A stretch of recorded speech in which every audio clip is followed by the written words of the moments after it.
il nous dit وَكَذَلِكَ تَجْرِي النِّيَّةِ. C'est comme ça, la bonne intention, ça marche في الأمور المباحة. Dans les choses mubahat. Ce qu'on fait, à la base, ce n'est pas l'adoration. Tout ce qu'on vient de parler fini, c'est dans les adorations. Quelqu'un qui fait un acte de l'adoration avec bonne intention, il va avoir la récompense. Celui-là qui fait un acte de l'adoration sans bonne intention, il n'a pas de récompense. Maintenant, nous parlons d'ici quelque chose que ça n'a rien à voir avec l'adoration. Les choses que l'homme fait sans espérer, sans avoir espéré récompense.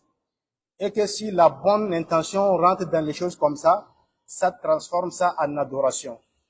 C'est là l'auteur nous dit, وَكَذَلِكَ تَجْرِي النِّيَّةِ. C'est comme ça la bonne intention marche avec فِي الْأُمُورِ الْمُبَاحَاتِ, dans les choses de dunyawiyya. وَالْأُمُورُ الدُّنْيَوِيَّةِ, et les choses de dunya. Les choses, les travaux, les actes que l'homme fait pour ces bas mondes. Il ne fait pas ça pour une adoration. Il fait ça, c'est pour avoir quelque chose de ces bas mondes.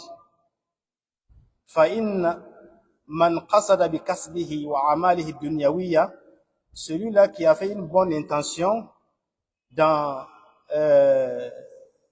ses œuvres, dans le travail qu'il fait, que ce soit le commerce, ou bien le métier qu'il fait, ou bien c'est un cultivateur, quelque chose qu'il fait, qui le sert de ses bas mondes, voilà, adiya, et des choses qu'on fait d'habitude, hein, comme il va nous expliquer, voilà, adiya, al-isti'anata bidhalika ala al-qiyam bihaqqillah. Il fait ça, il a une bonne intention pour que les choses comme ça va lui servir à bien accomplir les droits d'Allah sur lui. Exemple, quelqu'un qui se lève le matin, il va au marché, c'est pour aller chercher l'argent. N'est-ce pas?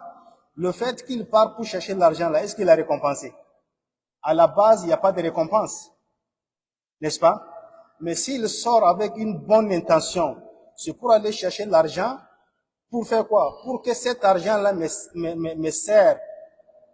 va me servir à bien adorer Allah subhanahu wa ta'ala. Tu vois, en ce moment, il va avoir quoi? La récompense. Il va avoir la récompense. Quelqu'un qui se lève matin, il va dans son champ. Le fait d'aller au champ, est-ce qu'on a récompensé? On n'a pas récompensé à la base. Mais s'il fait une bonne intention, c'est pour aller au champ, pour aller cultiver. Après, je vais avoir les vivres pour que ça va m'aider à faire quoi? À bien adorer mon Seigneur. Avec cette bonne intention, la personne sera récompensée.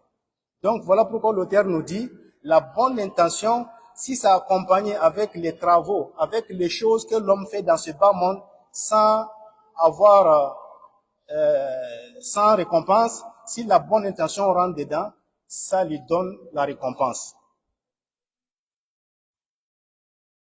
Wa qiyamihi bil wajibat wal mustahabbat, et que cette chose-là va lui servir à bien accomplir les wajibat d'Allah, à prier les 5 prières quotidiennes, wal mustahabbat, et les choses qui sont aimables, comme faire le sadaqa au monde, des choses comme ça.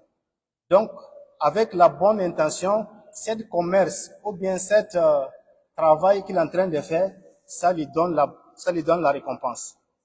وَاسْتُصْحِبَ هَذِهِ النِّيَّةَ الصَّالِحَةَ فِي أَكْلِهِ. Et s'il a fait suivi cette bonne intention, fi aklihi, dans sa nourriture, lorsqu'il est en train de manger, est-ce qu'il va avoir la récompense? Le fait de manger, est-ce que tu as récompensé? Tu n'as pas de récompense. Mais si tu as fait suivi la bonne intention, le moment que tu es en train de manger, tu as fait une bonne intention que c'est pour avoir la force. Pour faire quoi? Pour adorer Allah subhanahu wa ta'ala. Le fait que tu es en train de manger, tu as récompensé. Wa sharabihi. C'est comme ça aussi sa boisson. Lorsqu'il est en train de boire, s'il a une bonne intention que avec cette boisson-là, ça va me renforcer à bien prier. ou bien avoir la force de lire le Coran, ou bien avoir la force de faire quelque chose pour Allah, cette boisson-là qu'il est en train de prendre, il a la récompense. Wa nawmihi, et le sommeil. Maintenant, quelqu'un rentre à la maison, il est 20h, 21h. Il est fatigué, il veut dormir, n'est-ce pas? Le fait de dormir, est-ce que l'homme est récompensé? À la base, il n'y a pas de récompense. Mais un bon musulman, s'il fait l'intention de dormir et pour récupérer, après avoir fatigué, pour récupérer un peu, pour pouvoir s'élever la nuit pour prier, tu vois qu'avec cette sommeil-là, il a récompensé. Warahatihi, et tous ses repos. Tous ces repos. C'est l'homme qui est fatigué, tu veux te reposer. Tu as fait une bonne intention, je vais me reposer et après je vais me lever pour prier ou bien pour lire le Coran. Avec cette bonne intention, tu vas avoir la récompense dans cet repos-là. Wa makasibihi, et dans tout ce que tu fais. En ce moment, inqalabat adatuhu ibadatin. Avec la bonne intention, les choses que l'homme fait d'habitude sans avoir récompense, ça va se transformer en adoration. Vous voyez comment la bonne intention est importante. La plupart des choses que nous faisons dans la vie, on fait ça, c'est pas à cause de récompense, n'est-ce pas? Le fait que on se lève le matin pour aller chercher l'argent, c'est pas une adoration. Le fait que l'homme va à l'école, ou bien l'homme amène ses enfants à l'école pour aller fréquenter, est-ce que ça, c'est une adoration? C'est pas une adoration. Le fait que l'homme apprend un métier, que ça soit toutes sortes de métiers, c'est pas une adoration, n'est-ce pas? Mais si un musulman, il a fait suivi la bonne intention dans tout ce que je viens de dire là, ça devient pour lui une adoration. C'est quoi la bonne intention? C'est à cause de ça, chaque personne qui se lève le matin pour aller au marché, il faut avoir une bonne intention. Si on nous croise au marché, on nous demande pourquoi nous cherchons l'argent. La plupart de nous, il n'y a pas bonne intention. Hein? La plupart de nous, c'est pour aller faire aussi ce que ses amis ont fait que lui n'a pas pu faire. C'est ça qui le fait mal et il sort pour aller chercher l'argent. Il veut aussi avoir une voiture parce que son ami a voiture, lui n'a pas. C'est ça qui le fait mal. D'autres, son ami a construit, lui n'a pas encore construit, c'est ça qui le fait mal. C'est à cause de ça, lui cherche l'argent. Tu vois, avec les choses comme ça, c'est sans récompense. Mais un musulman, quand tu te lèves le matin pour aller chercher l'argent, tu as fait bonne intention, c'est pour aller chercher l'argent, pour que si j'ai eu l'argent, ça va me servir à adorer Allah subhanahu wa ta'ala. Davantage. Parce qu'avec l'argent, l'adoration, c'est doux, hein. Wallahi. Si quelqu'un a les moyens, et puis Dieu l'a aidé, il est en train d'adorer Allah avec ses moyens, c'est très très intéressant. C'est très intéressant. Parce que ce que l'argent peut faire dans l'adoration, un pauvre ne peut pas le faire. Est-ce qu'un pauvre construit une mosquée? Non. Pauvre ne paye pas tapis déposé dans la mosquée. Tout ça là, c'est avec l'argent. Vous voyez? Donc lui, si tu as cette bonne intention-là dans ton cœur, c'est pour aller chercher l'argent et que si j'ai eu l'argent, ça va me servir à bien adorer Allah subhanahu wa ta'ala. Tout ce que tu fais comme des affaires, c'est récompense qu'Allah est en train de t'écrire.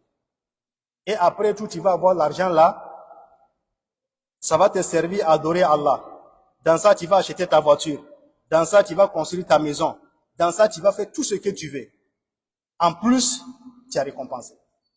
Ça, c'est la bonne intention, ça. Pourquoi le fait de chercher l'argent, c'est pas une adoration? Parce que tout le monde cherche l'argent. Un musulman, un non-musulman, tout le monde cherche l'argent. Vous voyez? Ça, c'est pour chercher l'argent. On ne parle pas ce que tu vas faire avec cet argent-là si tu as gagné. Ça, on ne parle pas de ça d'abord. Donc, tout ce que l'homme fait comme des habitudes, boire, manger, se reposer, dormir,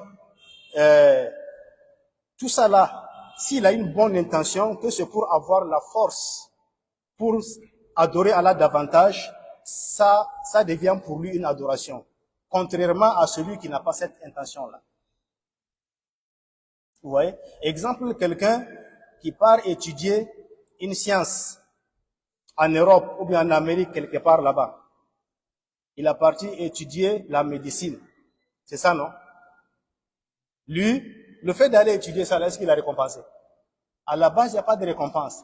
Mais lui, dans son intention, c'est pour faire quoi? C'est pour venir servir ses frères. C'est pour venir servir ses frères. Tu vois, avec cette bonne intention-là, l'étude qu'il est en train de faire, il a récompensé. Sinon, à la base, il n'y a pas de récompense, n'est-ce pas? Parce que tout le monde étudie.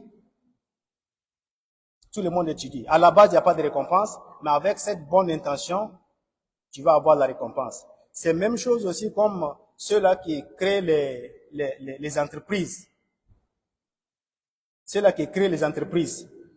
Tu as créé ton entreprise, un bon musulman, avant de créer l'entreprise, il faut avoir une bonne intention. Et c'est pour profiter tes frères. Dans ça, tu vas avoir la récompense en créant cette entreprise-là et avoir ton argent. Un musulman qui est milliardaire, il a pris 1 milliard à aller construire une clinique. C'est pour faire quoi? À la base, c'est pour avoir l'argent. N'est-ce pas? Parce qu'il n'a pas fait ça gratuit. C'est pour avoir l'argent. N'est-ce pas? Mais en faisant cela, s'il avait une bonne intention, que dans le milieu des musulmans où il vit là, les gens souffrent. Les gens n'arrivent pas à trouver une bonne soin. Donc lui, il a eu la bonne intention pour faire ça, pour aider ses frères qui sont dans les besoins. Le fait qu'il a fait ça pour avoir l'argent, il va avoir aussi la bonne récompense avec son intention. C'est très important. C'est très important d'avoir une bonne intention dans tout ce que tu veux faire. Quelqu'un qui se promène, qui vend des portables, c'est pour gagner l'argent. C'est pour gagner l'argent. Est-ce qu'il a récompensé? Maintenant, si son intention est que c'est pour que il vend ce portable, il va avoir l'argent et il va nous payer les tapis mettre dans la mosquée. Là, on sait que lui, il a une bonne intention lorsqu'il est en train de vendre ses portables. Tu vois, il va avoir la récompense de ce travail-là qu'il est en train de faire. Wa barakallahu lil abd fi a'malihi. C'est dans ça là que Allah met al-baraka, hein, dans les œuvres, dans le travail de quelqu'un. Tu vas voir quelqu'un, il a seulement une boutique, mais Allah a mis al-baraka dedans. Tellement Allah a mis al-baraka dedans, dans cette boutique-là, c'est dans ça qu'il a construit sa maison. C'est dans ça qu'il a allé à la Mecque. C'est dans ça qu'il a marié ses femmes. C'est dans ça qu'il a fait tout ce qu'il veut. Mais la boutique là, c'est elle là. Ça augmente seulement. Ça ne diminue pas. Allah met al-baraka selon l'intention qu'il y a dans ton cœur. À même moment où il y a d'autres qui ont ça 1000, ils n'ont pas la paix, ils n'ont pas bénéficié de leur boutique comme lui là, une boutique. C'est al-baraka ça. وَفَتَحَ لَهُ مِنْ أَبْوَابِ الْخَيْرِ. Et c'est avec cette bonne intention-là que Allah va ouvrir pour lui les portes du bonheur, wa rizq, et la richesse. umuran la yahtasibuha. Des choses que lui-même, il n'a jamais pensé. Allah va bénir ses œuvres, tout ce qu'il fait, à un niveau où lui-même n'a jamais pensé que ça va arriver là-bas. وَلَا تَخْطُرْ لَهُ عَلَى بَالٍ. C'est la même chose. وَمَنْ فَاتَتْهُ هَذِهِ النِّيَّةِ الصَّالِحَةِ. Celui-là qui a fait absenter cette intention-là dans son cœur, بِجَهْلِهِ. Peut-être c'est par l'ignorance. Beaucoup de gens ne savent pas que quand tu pars chercher l'argent, il faut avoir une bonne intention. À partir du moment où tu as une bonne intention, tu vas avoir la récompense. Beaucoup de gens ne savent pas ça. Donc, il sort comme ça, sans bonne intention. Il n'a pas de récompense. Ou bien d'autres, c'est pas négligence. C'est pas négligence. Fala yalumanna illa nafsa. Faut pas, il va accuser quelqu'un le jour de résurrection. Il n'a qu'à accuser lui-même. Parce que le jour de résurrection, les gens vont se ressusciter. Ils vont avoir des récompenses que eux-mêmes, ils ne savent pas que c'est eux, ils ont fait ça. Tellement ils avaient bonne intention dans tout ce qu'ils sont en train de faire. Imagine quelqu'un qui est en train de manger et on lui donne récompense. Combien de fois on mange par jour? Tu vois? Au fils sahih, il y a un hadith sahih qui est venu anhu du prophète sallallahu alayhi wa sallam qui dit innaka Lan ta'amala amalan tabtaghi bihi wajha Allah. Il faut savoir que tu ne feras pas un travail tabtaghi bihi wajha Allah. Tu cherches l'agrément d'Allah. Vous voyez, ici, on nous a dit un travail. C'est tous les travaux. Que ce soit des adorations, ou bien les mubahat, ou bien les amal dunyawiya. Tout travail que l'homme fait avec une bonne intention, illa ujir ta'alay, sans que tu sois récompensé là-dessus. Ça, c'est un bon musulman, ça. Mais la condition, il faut avoir une bonne intention. Il n'y a pas un travail que le musulman va faire avec bonne intention sans qu'il soit récompensé là-dessus. Hatta ma taj'aluhu fi fimratik. Jusqu'à, comment on dit, comment on appelle la pâte là, quand on coupe pâte comme ça là. Une boule de pâte que tu mets dans la bouche de ta femme, tu as récompensé. Le fait de nourrir ta femme et tes enfants là, est-ce que c'est adoration? C'est pas adoration, tu es obligé. Si tu n'as pas amené sac derrière la maison, femme ne va partir, non? Elle va partir. Mais avec bonne intention, quand tu soulèves le sac derrière, tu amènes à la maison avec bonne intention. Tout, à chaque moment que femme là va piser le riz là, aller mettre dans la marmite préparée, on t'écrit récompense. Tu vois? Ça, c'est valeur de bonne intention, ça. Combien de fois on soulève le sac derrière, amène à la maison? On t'a une fois dit merci. Il n'y a pas merci, parce que c'est ton devoir, n'est-ce pas? C'est ça le français, c'est devoir. Tu dois le faire.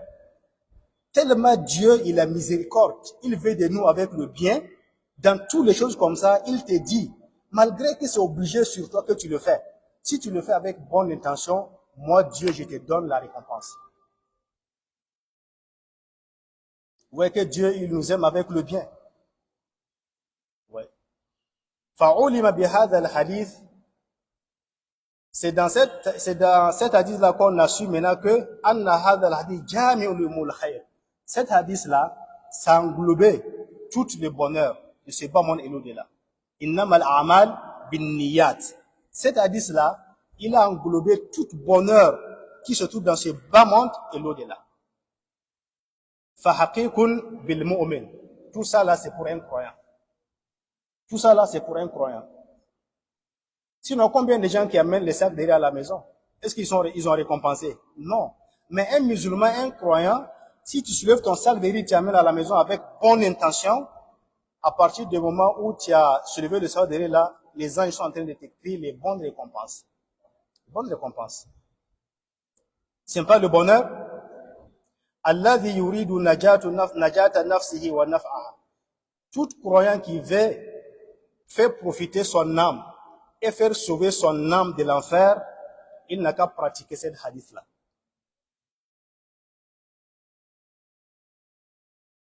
An yafhama ma'ana hadha al-hadith.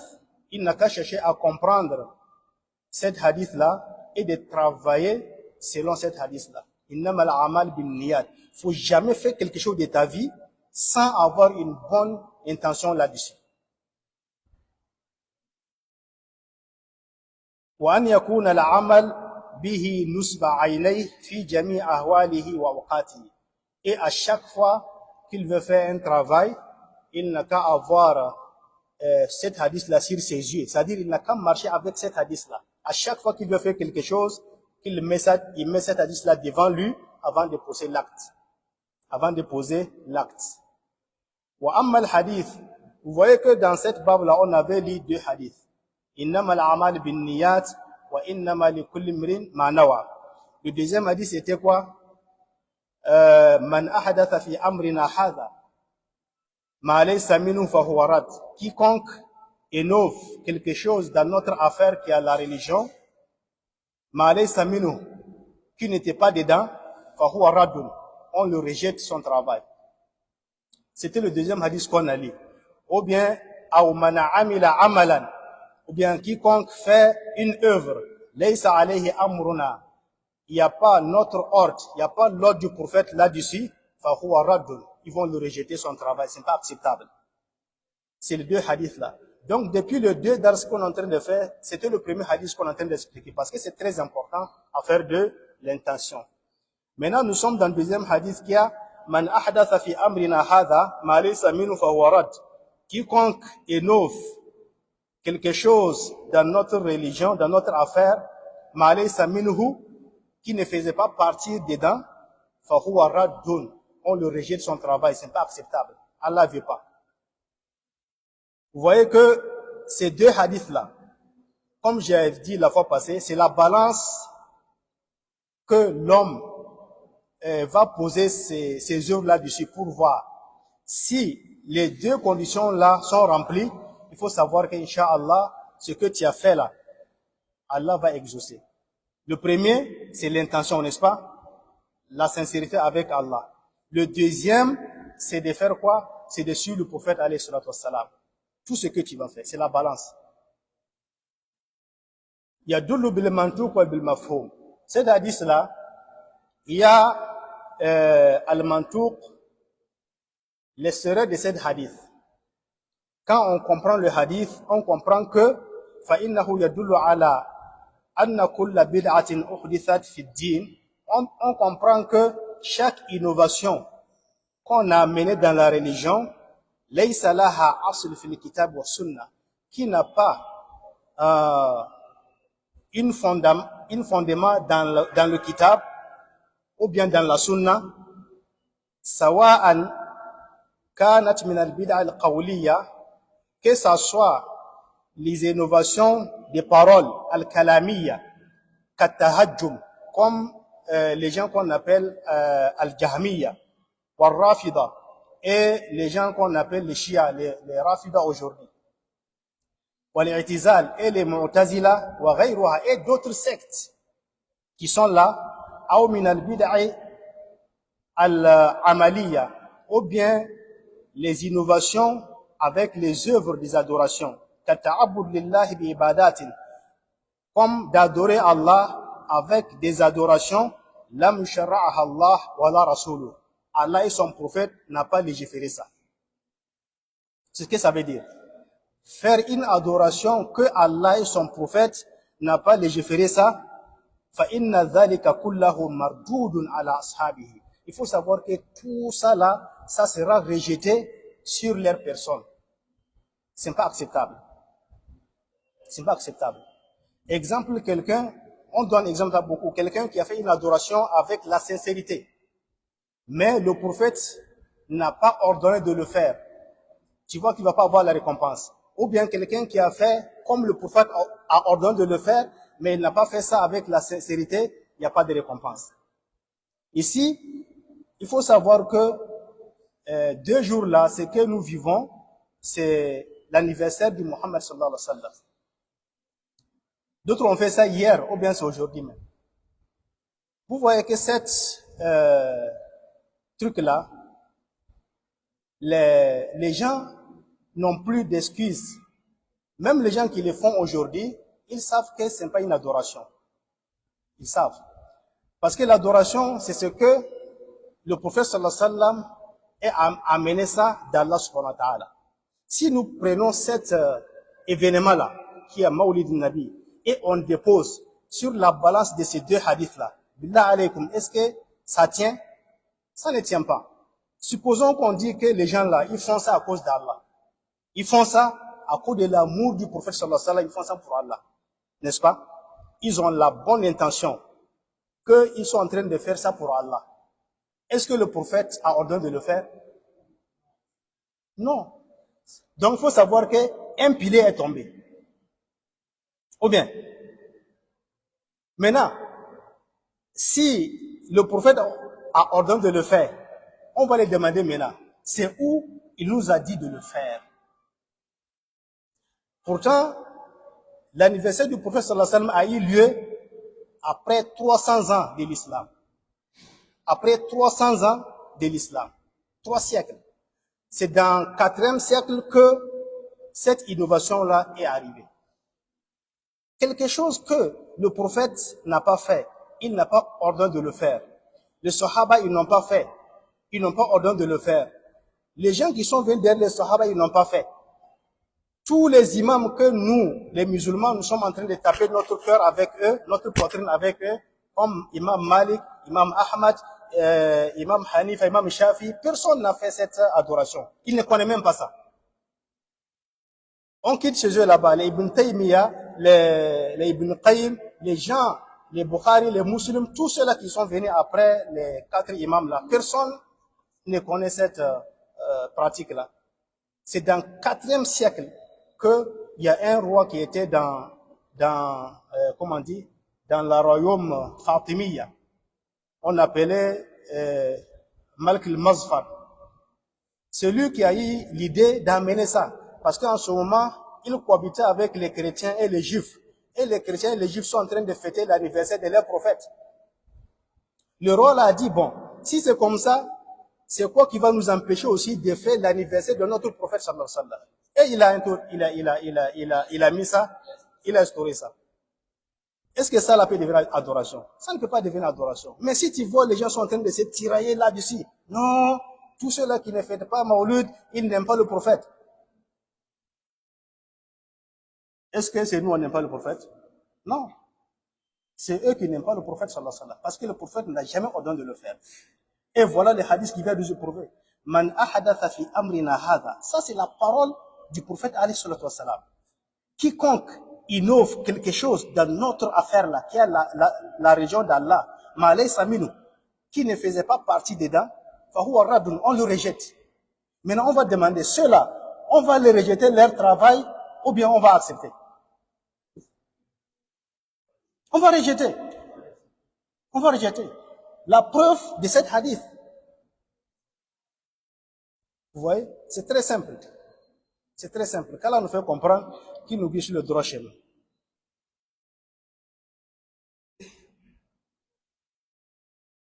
C'est ça, non? وَأَهْلُهُ مَذْمُومُونَ بِحَسَبِ بِدْعِهِمْ وَبُعْدِهِمْ عَنِ الدِّينِ. Et ceux-là qui pratiquent les innovations, c'est les mauvaises personnes de cette religion. Les gens qui pratiquent les innovations de la religion, c'est les plus mauvaises personnes de la religion. Vous voyez, le shaitan aime plus quelqu'un qui fait bid'a, un musulman qui fait bid'a, que celui-là, qu'un musulman qui fait les péchés. Parce que le fait de faire péché, qui ne sait pas que c'est pas bon? Tout le monde sait que c'est pas bon. Tu vas pas demander à quelqu'un qui est en train de boire l'alcool, un musulman qui boit l'alcool, il va te dire que c'est bon. Il va te dire que c'est pas bon, mais c'est lui qui n'a pas la foi, il est en train de faire. Mais quelqu'un qui fait bid'a, vous voyez comment c'est dangereux? Si Allah l'a pas aidé, il va pas laisser. Parce que lui, il croit que c'est le bon là qu'il est en train de faire. C'est ça qui est dangereux là. Il faut savoir que c'est les bid'a aussi qui fait que les musulmans ont des problèmes aujourd'hui. Si c'est que tous les musulmans pratiquent la kitab et la sunna, il n'y aura pas de division. C'est à cause de l'innovation qu'il y a eu division en islam. C'est ça. Donc, ces gens de personnes-là, c'est les plus mauvaises personnes en islam. وَبُعْدِهَا عَنِ الدِّينِ. Parce qu'ils sont éloignés de la religion. Je ne sais pas comment dire. Eux-mêmes, ils s'éloignent de la bonne religion, mais ils ne savent même pas. À chaque moment que l'homme est en train de se foncer dans la bid'a, il est en train de s'éloigner de la bonne religion.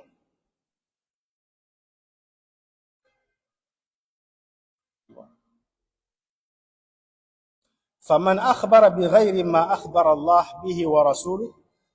Celui-là qui amène une information, il nous a dit quelque chose que le prophète, Allah et son prophète n'a pas dit, أَوْ تَعَبَّدَ بِشَيْءٍ, ou bien il adore avec une adoration, لَمْ يَأْذَنِ اللَّهُ بِهِ وَرَسُولُهُ. Allah et son prophète n'a pas permis de le faire. Il est en train d'adorer Allah avec une adoration que Allah et son prophète n'a pas permis. Ils n'ont pas donné permission de le faire. Comme Maulud qu'on vient de dire. Allah et son prophète n'a pas donné permission de le faire. Walam yashra'ahu, et que Allah n'a pas légiféré ça, fahuwa mubtadi'. Celui-là qu'on appelle l'homme de bid'a. celui qu'on appelle l'homme de bid'a. Tu viens, tu nous dis que on n'a qu'à faire Maulid al-Nabi.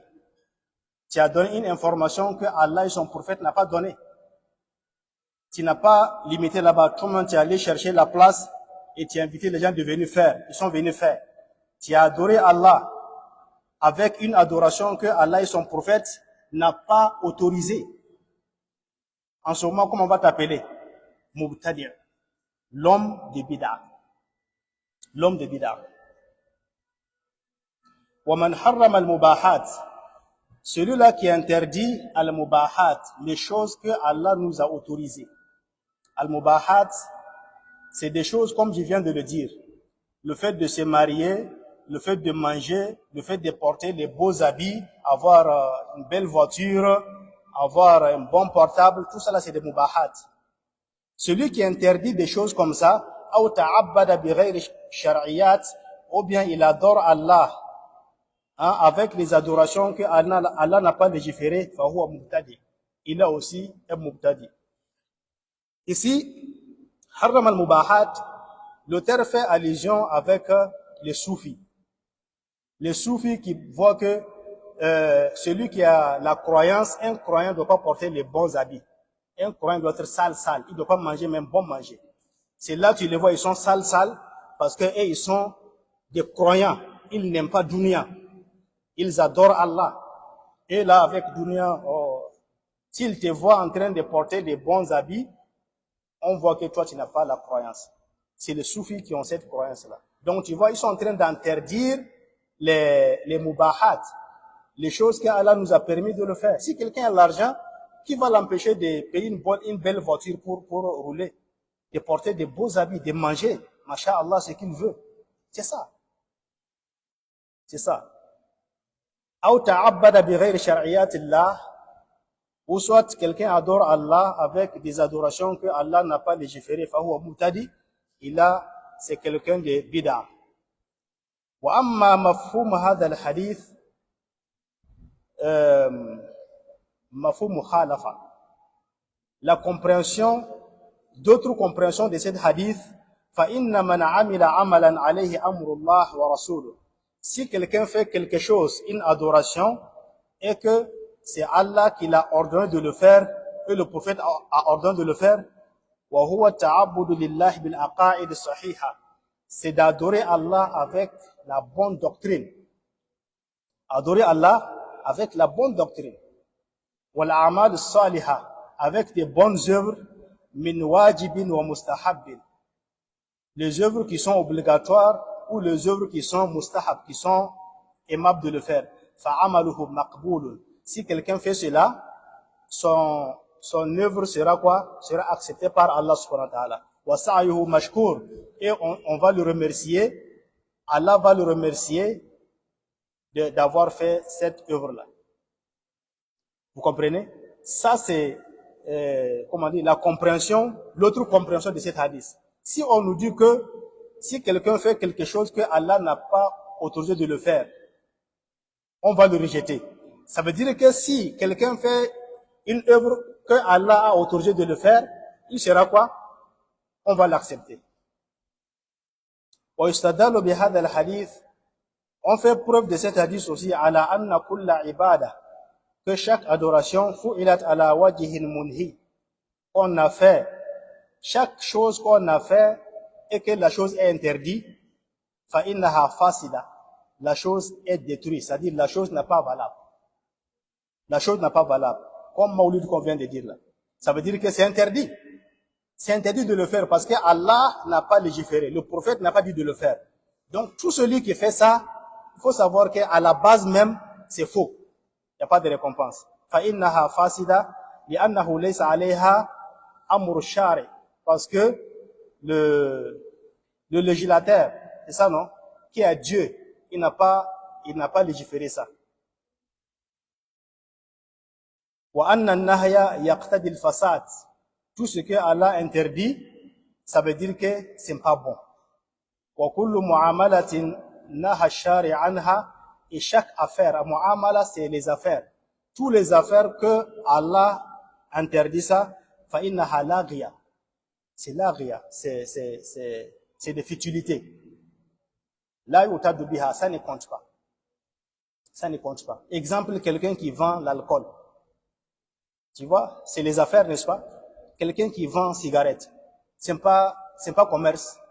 C'est commerce, mais tout ça là, c'est des futilités. Parce que Allah interdit tout ce que l'islam nous interdit. Les affaires de ça aussi, c'est quoi? C'est interdit. Toi, tu ne bois pas l'alcool et puis tu vas. Tu veux que qui va payer aller boire? Après, on dit que tu cherches l'argent. C'est le seul moyen de gagner l'argent. Ce n'est pas le seul moyen de gagner l'argent. Il y a plusieurs moyens de gagner l'argent. Il faut chercher l'argent dans les bonnes voies. Parce que l'argent là, si tu as été destiné que tu vas l'avoir, quelles que soient les voies et les routes que tu as prises pour chercher là, tu vas avoir. Tu vas avoir. Qu'Allah nous fait comprendre. Donc, je vois que on a fini ces deux hadiths là, et je vois qu'il est presque l'heure. Est-ce que si on a rentré dans ça, 5 minutes qui restent là, on peut s'en sortir? الحديث الثالث le حديث عن تميم الداري رضي الله عنه قال قال رسول الله صلى الله عليه وسلم الدين النصيحة الدين النصيحة الدين النصيحة قالوا لمن يا رسول الله قال لله ولكتابه ولرسوله ولأئمة المسلمين وعامتهم. C'est le troisième hadith. L'hadith cela veut dire, c'est rapporté de Tamim Dari, que Allah l'agrée, qal, c'est lui qui nous dit, qala Rasulullah sallallahu alayhi wa sallam, que le prophète sallallahu alayhi wa sallam a dit, ad-dinu nasiha, que la religion, c'est la sincérité, ou bien le conseil. An-nasiha, ça peut prendre tous ces deux sens-là. An-nasiha, la religion, c'est des conseils. Ou bien la religion, c'est de la sincérité. Ad-dinu nasiha, il a répété ça 3 fois. Qalu, les sahaba ont demandé, liman ya Rasulullah. Être sincère avec qui?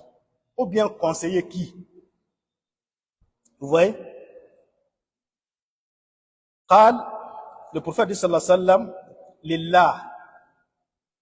C'est d'être sincère avec Allah subhanahu wa ta'ala. Wa li kitabihi, et de son livre. Wali rasulihi, et de son prophète, son messager. Wali a'immatil muslimin, et les dirigeants des musulmans.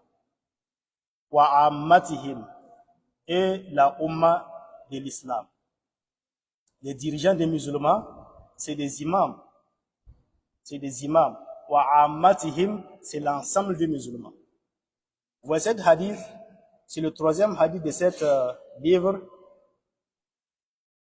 Karrar al-Nabi sallallahu alayhi wa sallam, le prophète a répété cette kalima-là, hadil kalima, cette kalima-là, ad-dinu nasiha. Il a répété 3 fois, ihtimaman lil maqam, parce que cet hadith-là, il a une grande place en islam. Wa irshadan lil umma, et aussi pour guider la umma al-islamiyya, an ya'lamu, que de savoir que haqqal ilm anna ad-din kullahu, que la connaissance de cette religion, zahiratan wa batina, et à l'extérieur ou à l'intérieur, munhasirun fi nasiha. Tout ça là, ça se base sur la sincérité ou bien le conseil, la sincérité. وهي القيام التام بهذه الحقوق الخمسة. C'est d'accomplir pleinement les 5 huquq, les 5 droits que, Inch'Allah, on va venir lire ça la semaine prochaine. On va s'arrêter là, Inch'Allah. Prochainement, on va rentrer dans l'explication parce que il nous reste que 3 minutes, on ne peut plus expliquer ça. Allah nous fait comprendre qu'il nous guide le droit chemin. Subhanakallah wa bihamdika ashhadu an la ilaha illa anta astaghfiruka wa atubu ilayk. Assalamu alaikum wa rahmatullah.